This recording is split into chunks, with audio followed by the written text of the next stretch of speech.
ভয়ংকৰ নাও দুৰ্ঘটনা 18গৰাকী শিক্ষাৰ্থীক কঢ়িয়াই নিয়া নাৱৰ দুৰ্ঘটনা বিহপুৰীয়াৰ ডিক্ৰঙত ভয়াৱহ নাও দুৰ্ঘটনা সংঘটিত হৈছে নদীৰ মাজত বুৰ গ'ল ছাত্ৰ-ছাত্ৰীক কঢ়িয়াই অনা টুলুঙা নাও নাওখনত আছিল দেবেচুথান উচ্চ মাধ্যমিক বিদ্যালয়ৰ 18গৰাকীকৈ ছাত্ৰ-ছাত্ৰী বিদ্যালয়ত অনুষ্ঠিত এখন সম্বৰ্ধনা সভাত অংশগ্ৰহণ কৰি ছাত্ৰ-ছাত্ৰীসকল ঘৰলৈ উভতাৰ পথতে সংঘটিত হয় এই দুৰ্ঘটনাটোত কথমপি ৰক্ষা পৰে ছাত্ৰ-ছাত্ৰীসকল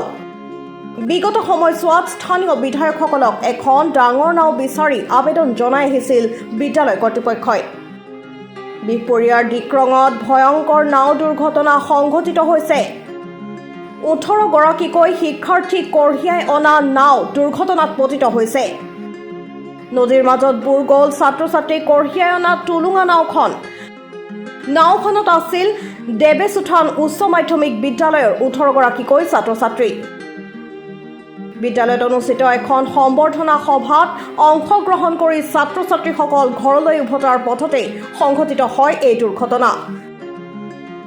দুৰ্ঘটনাটোত কথমপি ৰক্ষা পৰে ছাত্ৰ-ছাত্ৰীসকল বিগত সময়ছোৱাত স্থানীয় বিধায়কসকলক এখন নাও বিচাৰি আবেদন জনাই আহিছিল বিদ্যালয় কৰ্তৃপক্ষই